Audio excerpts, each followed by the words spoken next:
बदले की आग में बारूद उगल रहे हिजबुल्लाह ने अपनी पूरी ताकत झोंक दी है। इजराइल के खिलाफ लेबनान के हिजबुल्लाह ने सारे घोड़े खोल दिए हैं। हिजबुल्लाह चीफ नसरल्लाह ने इजराइल को शत विशत करने का एक प्लान बनाया है। प्लान की डिटेल आपको आगे दिखाएंगे। अभी हिजबुल्लाह के इजराइल पर ताजा हमले की रिपोर्ट। नसरल्लाह ने तैयार किया इजराइल पर अटैक का प्लान नंबर 36। हिजबुल्लाह कमांडो को स्पेशल ऑपरेशन का ऑर्डर। 50,000 लड़ाकों को इजराइल बॉर्डर पर जाने का कटा परवाना। नसरल्लाह ने बेरूत के बीच चौराहे पर खाई इजराइल को नेस्तो नाबूद करने की कसम।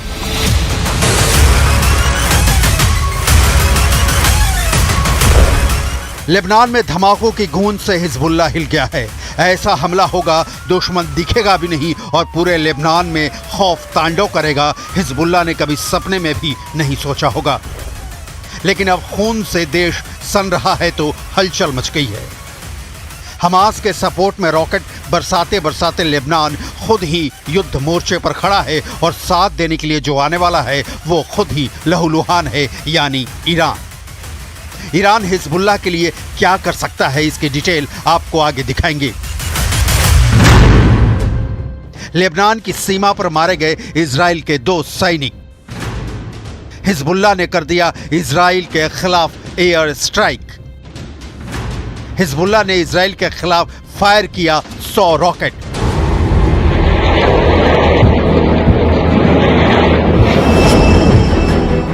हिजबुल्लाह जख्मी हुए मारे गए अपने लड़ाकों की मौत के बाद अब क्या करने वाला है, ये सवाल इसलिए क्योंकि पूरी दुनिया इस आशंका में जी रही है कि क्या इजराइल लेबनान का युद्ध पक्का है। घोषित युद्ध के बहुत पहले हिजबुल्लाह और इजराइल के बीच मिसाइल और रॉकेटों का हमला कभी बंद नहीं हुआ। लेकिन इजराइल वाले साइबर अटैक के बाद लाउड एंड क्लियर हो चुका है कि नेतन्याहू के प्लान में जो 3H यानी हुथी, हमास और हिजबुल्लाह हैं, उनमें से हमास के बाद हिजबुल्लाह का नंबर आ गया है। हिजबुल्लाह नेता हसन नसरल्लाह ने कहा कि लेबनान और सीरिया में हिजबुल्लाह सदस्यों के खिलाफ पेजर और वॉकी टॉकी से किए गए हमले रेड लाइन को पार कर गए हैं। हिजबुल्लाह अब जवाबी कार्रवाई करेगा और फिलिस्तीनियों के समर्थन में इजराइल के खिलाफ अपनी लड़ाई में पीछे नहीं हटेगा। हिजबुल्लाह दक्षिणी लेबनान में 1000 से ज्यादा रॉकेट लॉन्चर्स को दागने के लिए तैयार बैठा था, लेकिन ठीक उससे पहले इजराइल का घातक रिएक्शन आया। इजरायली एयरफोर्स ने एयर स्ट्राइक शुरू कर दिया। सवाल वही कि नसरल्लाह कैसे लेगा इजराइल से बदला, क्योंकि इजराइल कोई दाल भात का कौर नहीं है कि उठाया और गपक लिया।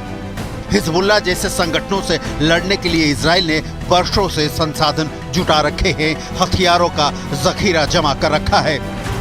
लिहाजा ये समझना बहुत जरूरी है कि इजराइल लेबनान के बीच का शक्ति संतुलन क्या है।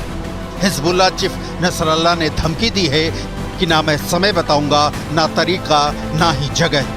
इजराइल को इन हमलों की भारी कीमत चुकानी पड़ेगी। इन हमलों से हिजबुल्लाह के लड़ाके डरने वाले नहीं है। हम अपनी मुहिम जारी रखेंगे। इसके बाद इजराइल ने कोई कोर कसर नहीं छोड़ी। फाइटर जेट्स को स्क्रैम्बल किया और लेबनान की धरती पर आग बरसा दी।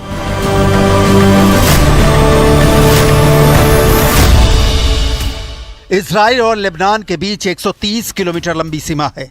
इजराइल का उत्तरी इलाका और लेबनान का दक्षिणी इलाका। इस सीमा को ब्लू लाइन कहते हैं। ग्लोबल फायर पावर में शामिल 145 देशों की सूची में लेबनान किसी भी तरह से इजराइल के टक्कर में नहीं है। 145 देशों में इजराइल की रैंकिंग 18वीं है, जबकि लेबनान की 111वीं। कहीं कोई समानता नहीं है। हिजबुल्लाह का तो अपने देश लेबनान पर ही पूरा आधिपत्य नहीं है। लिहाजा लड़ाई छिड़ी तो हिजबुल्लाह के हिस्से में क्या आएगा ये बता पाना मुश्किल है, क्योंकि हिजबुल्लाह के पास जो है वो ईरान का दिया है और ईरान का हाल तो इजराइल ने ये करके छोड़ा है कि उसके घर में घुसकर हमास चीफ इस्माइल हानिया को मौत के घाट उतार दिया। ईरान देखता रह गया। ईरान के राष्ट्रपति बता रहे हैं कि इजराइल हमले में क्यों हो रहा है कामयाब। सुनिए।